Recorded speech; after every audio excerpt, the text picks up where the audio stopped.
All right. This is Ken Murphy from the off license 1601 in Kinsale. And Ken, you were talking a little bit there about new laws that are being introduced to control, and I suppose for the government to make money on the sale of liquor and alcohol in Ireland. When did all that start? Is it new, or what's that all about? Well, basically, what's happened, I think, in Ireland in the last 4 or 5 years, there's been a big focus on certain issues, whether it be antisocial behaviour, whether it's people calling up A&Es in hospitals because they drank too much on a night out. Politicians have really, as a political football, and they're getting plenty of airtime out of it. But what's happened is the health minister is pushing through a new health bill, and it's going to control the licensing in Ireland regarding who's going to be able to sell alcohol, when they're going to be selling alcohol. It's just the political football at the moment. It's been really kicked around, given bad press, and unfortunately, it's the 10% that have problems with alcohol are getting the most publicity. 90% of people don't, and I think they're the ones that are going to suffer from this, Is it because of the election year, or do you think it's because of I don't think it's the election of last year. I'm not 100% sure. Like 4 years ago, there was a groceries order. It was in place. The previous government decided to abolish the groceries order, which allowed the big multiple supermarkets to basically go low cost selling. Using alcohol as a loss leader. And in such a case, that alcohol, a can of beer now, is cheaper than a bottle of water in Ireland. And that's created its own problems, And I think they're trying to rein in that monster, if you know what I mean. Yeah. They're trying to, because when the supermarkets are below cost selling, the government, technically, like I was telling Kevin, they're subsidising the below cost selling because the supermarkets can claim back the VAT on their sales. So the government was subsidising the below cost selling by 21%. Wow. And they're trying to close all these loopholes, just tighten up the whole thing. Yeah. Making it difficult, I think, for the industry. But look, there are health implications, I understand that. Young people are overexposed to alcohol, in my view, between, sport, advertising sport and advertising on TV, etc. I can see it here in the store. Young people coming in. I think they're drinking hard liquor too young. Yeah. That's my own view. But that's as a member of the National Off Licence Association in Ireland, we have our own lobby group. We make suggestions to the minister, but I think the opinion is that if they don't think of the idea, then the idea is not going to be put in place. Yeah. And is there an age for when you can start drinking in Ireland? Do they require that liquor stores and pubs require these people who look underage to show ID? Absolutely, we're very strict about that, Loretta. I'm 28 years in this business, and I know exactly, young kids, what they're like, 15, 16.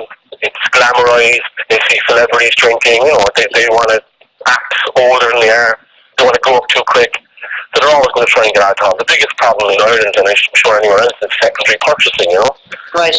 Which you can't control. If somebody has got the legal age of 18 and they have ID to prove it, you're obliged to serve them. Unfortunately, what happens is that they're buying alcohol for their younger brother, a cousin, a friend, and that's what happens. And that's the norm over here too. So basically, you have someone who is of age buying. Of age, it's a big problem. And to be honest with you, we made suggestions to the minister that they should come down harder on these guys. They should maybe do some entrapment, or try to do a sting operation, catch these guys who are buying the alcohol for the underage, and publicly admonish them and humiliate them and make it a embarrassment for them to get caught doing it. But at the moment, it's almost laissez-faire attitude. Yeah. Sure, look, everyone does that. Yeah.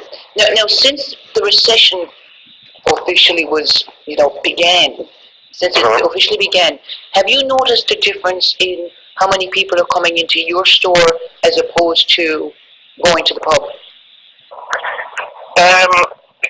Negatively would be my response to that, Loretta. The biggest problem for Kinsale and a lot of rural towns around Ireland has been immigration. Okay. And your customer base has been eroded away in the last 4 years because people have left. I mean, to the tune of 70,000 people a year between the age groups of 18 and 25 are leaving Ireland every year. Yeah. And that attached to the guys who are working in construction, i.e. the Eastern Europeans, who are also driving the business. They did all their drinking at home. They didn't socialise in bars. All those guys have left as well. So there has been a big downturn and big contraction in the last 4 years. Yeah, yeah.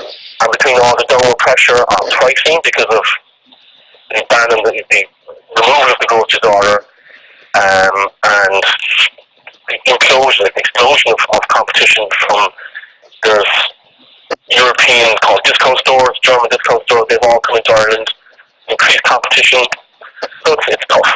Yeah, yeah. The business has declined as opposed to increased. People all say, you must be doing really well, people are all drinking at home, and my response is, yeah, there's a lot more people drinking at home, but I said there's a lot more people have left the country as well. Okay. Like, funnily enough, and ironically enough, my last year's turnover was exactly the same as the previous years.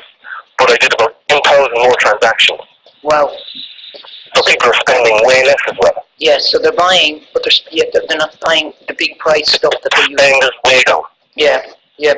Is it cheaper for them to buy it at a liquor store than to go to a pub nowadays? Because 100%, yeah. I mean, you can buy a bottle of Miller for maybe 70 cents in an off-license. Yeah.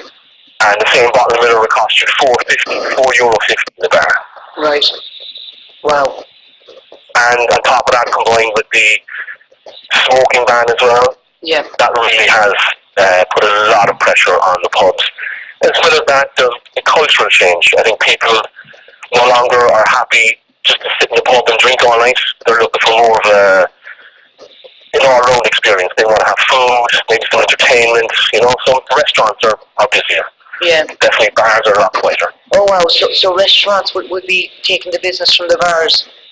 Yeah, I think the restaurants are places that are doing food, and they've got comfortable surroundings. Yeah. Maybe got music on in the background and stuff like that. They're doing a lot better than just a straight traditional Irish pub that is just serving drink and might have a bit of music on. Yeah. Do you think that we're seeing witnessing the end of the Irish pub? I would 100% say it, yeah. I mean, Kinsale alone where we are, there was about 3 bars closed last year. Yeah. And it's a small town. There's a big industry in the town. And I would say there's probably another 2 to 3 bars going to close again this year. Wow. That's pretty sad because that's kind of a cultural icon that's coming to an end. Well, it's important. A lot of these places were social outlets for the rural community. It was a meeting place. It was a lot more than just a public house where they served alcohol. And people met to meet friends and relatives and catch up in news and that kind of stuff. And all of that has gone. There's been a decrease as well in the drink drive limit. They have it down to about 50 mils per unit of blood. And what would that be, Ken? What is 50 mils roughly? Is it a pint of Guinness or what? It's less than a pint. Wow. It's about between about 3/4 of a pint would have you over the limit. Wow. And as well as that, they have checkpoints at early in the morning. So a guy that goes out the night before, he's being responsible, he's getting a taxi home, he's not driving, he goes to bed, gets up in the morning to go to work maybe at 7:30, and he's been stopped and bagged, breathalyzed. So even the day after, they're still... The day after, right. It's incredible what's going on. Wow. And this is early morning. Like I said, the guy could have maybe finished drinking at 12 o'clock that night, previous night, gone home to bed, he might have had 5 or 6 pints. If he hasn't given his body enough time to process that alcohol, and he gets up and gets into the car 6 hours later, and he's breathalyzed, he can be put off off the road, basically, you know. Wow. And it's kind of ironic in a way that the government is cracking down so much with the prices and the control, the regulation of alcohol. And yet, the supermarkets, you call it a groceries order, am I right? Yeah, groceries order is correct, yeah. Okay, so that you can basically buy a bottle of beer for cheaper than a bottle of water. That Yeah, part I don't 500 ml can of beer, you can buy 500 unbranded can of beer for about 79 cents. And that Half a litre. and that exists. Does that exist because of the loophole you said where they can claim back the VAT and all that? Absolutely, it pushes its downward pressure because of the ban on the groceries order, they're using alcohol as their loss leader. You could open any Sunday paper today, flip open the second page, and you'll see all the top multiple supermarkets advertising alcohol. Right. You know, it's ironic. You know, you'd have a front page headline from a national paper saying that we're a nation of drunks and we need to cop ourselves on and we need social responsibility. Yeah. And then you flip open the next page and they're taking advertising money from supermarkets that are selling cheap alcohol. That's unbelievable. That's unbelievable. So it is. Yeah. If it wasn't so unbelievable, it would be funny, Loretta. Yeah. Now, how long have you been in the business, Ken?